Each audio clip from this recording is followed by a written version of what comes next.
Hello, everyone, and thank you for joining the podcast. This is Keisha Shreen, and today's guest is Jeff Gitterman, co-founding partner of Gitterman Wealth Management, LLC. Jeff, thank you for joining us. Thank you so much for having me today. So, really exciting. You were able to transfer your clients to becoming 100% ESG focused in terms of their portfolios. Tell us how you did that. What's the background there? Yeah, I just want to say it's easier because my clients are mostly college professors. So if you had to pick a target market that you wanted to work with that would be open to sustainable or ESG investing, they're probably the best single target market I could have had. So I'd like to give 90% of the credit to my clients.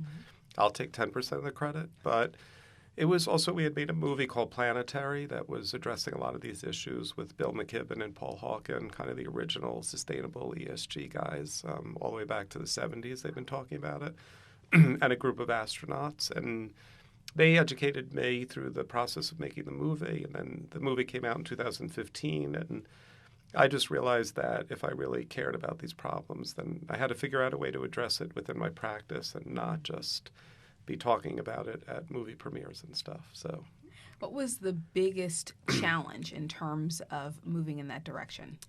It was really creating portfolios that we were proud of at the time. Today you look at the landscape and there's thousands of funds that have an ESG label on it. So I don't know if it's easier or more difficult now because there's a lot of greenwashing going on where you don't really know if the label matches the packaging. But at that time, there were much less funds available. So creating completely diverse portfolios that all used ESG integration in their manager, in equity selection or bond selection was difficult. It took us about a year, maybe a year and a half almost, to build portfolios that we were confident and proud of before we started putting client money into it. Wow. So a year and a half to build them, but selling, if you will, to your clients was relatively easy given who your clients are. Yeah, and also it was how we explained it to them. I think a lot of advisors out there don't understand the difference between SRI and ESG.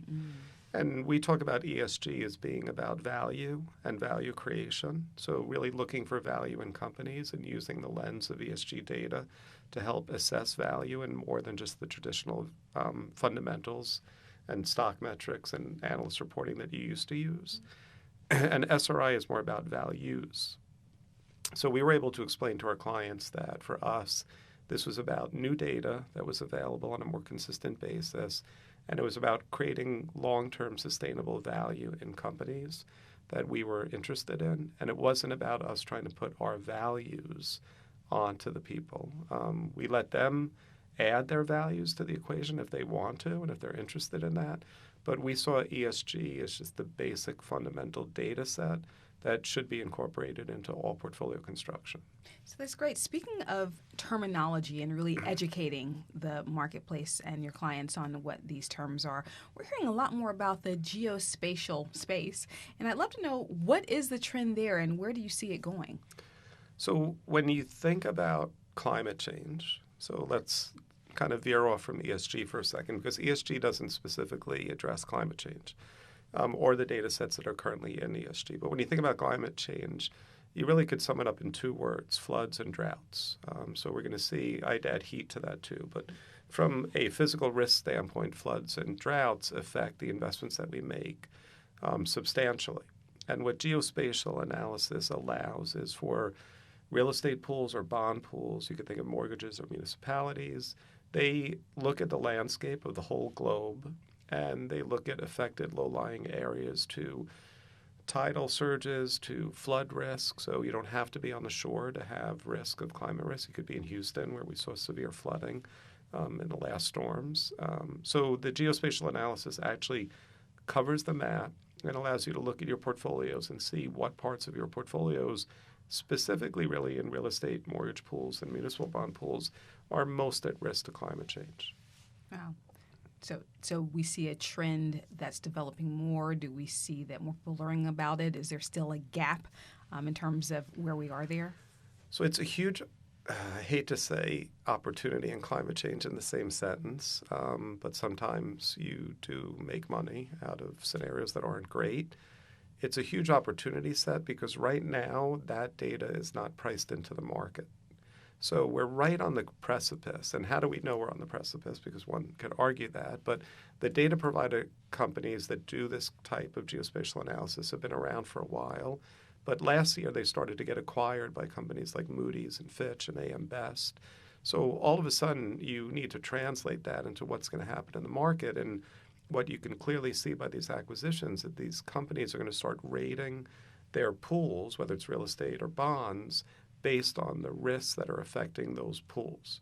So you don't even have to believe in climate risk right now for you to be aware of the fact that currently a bond portfolio in Colorado is priced the same as a mortgage bond portfolio in the Keys in Florida. And that is going to change literally this year. We'll start to see ratings affect different pools. So right now you can buy a safer pool of real estate or mortgages or municipal bonds without paying a premium for them at all. Why wouldn't you want to do that? And at some point in the very near future, you're going to be paying a premium for safer pools of risk. So these bonds are really going to have, we're going to see impact in the future as it relates to the bond market, real estate market. Absolutely. And all the large asset managers that we're talking to are already analyzing their pool. Blackstone came out literally this week, I think it was. Larry Fink came out the week before with his huge letter about addressing climate risk in your portfolios. But Blackstone, who was one of the largest holders of real estate, I think, in the country, came out and said they are seriously looking at their risk of their assets to climate risk. So when you start to have the biggest players saying they're addressing the risk, when you start to see the ratings agencies buying the data providers that help you analyze that risk, it means any day now the risk is going to get priced in. And a lot of people always ask me, like, when should I start avoiding that? But when everyone's asking you when it's time is going to be too late, because then everyone rushes for the door. So the time is really now to start assessing your risk in your portfolios, not when everyone starts pricing it in, because then it's too late.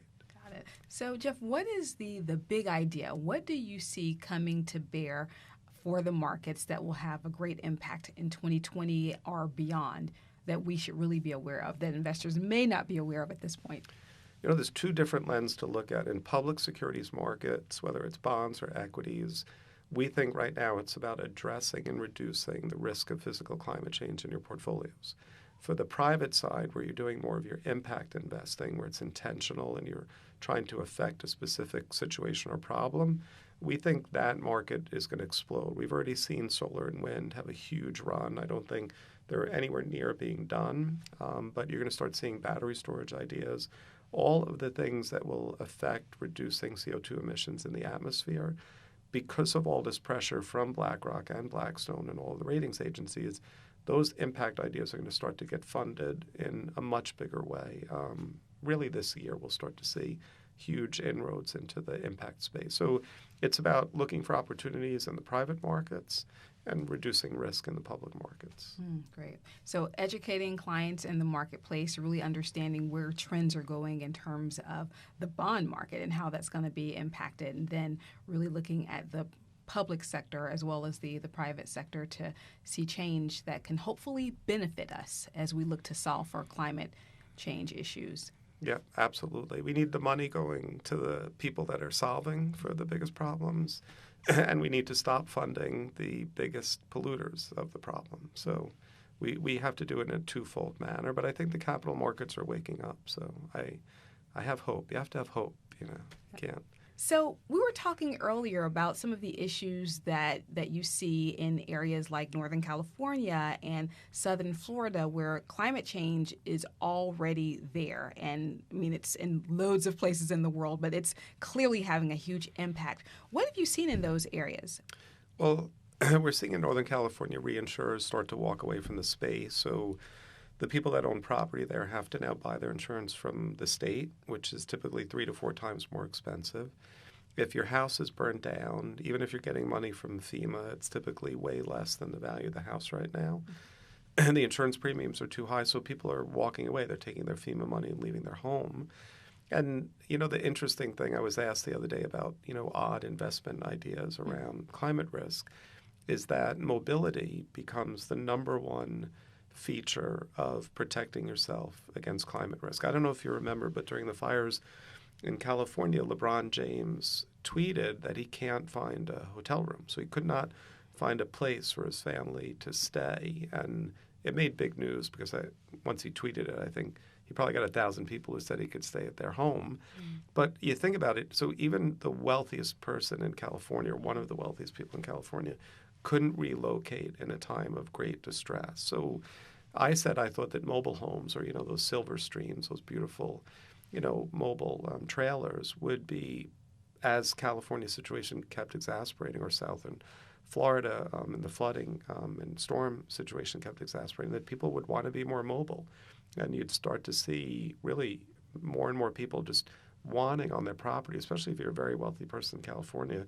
You keep a Silverstream, trailer. So if there are fires, you can literally get up and go. You have like a preset, house. You've got your escape or evacuate pack in the trailer, and you could jump in and drive away and go anywhere and be safe, as opposed to the situation that happened where people really waited till the last minute. Some people waited too late. You saw the films of trying to drive through the fires and how horrible it was. So that, and then I said wine too, because I think as the California drought keeps exasperating, we see more and more fires, you're going to start to see effects on the vineyards in California. So buying California wines now and stocking them up will probably be a great side investment as well. Unfortunately, these are all horrible things to think about, how to make money around climate risk, but people want to know. And those are things that we see as interesting ways to kind of hedge against traditional portfolio models.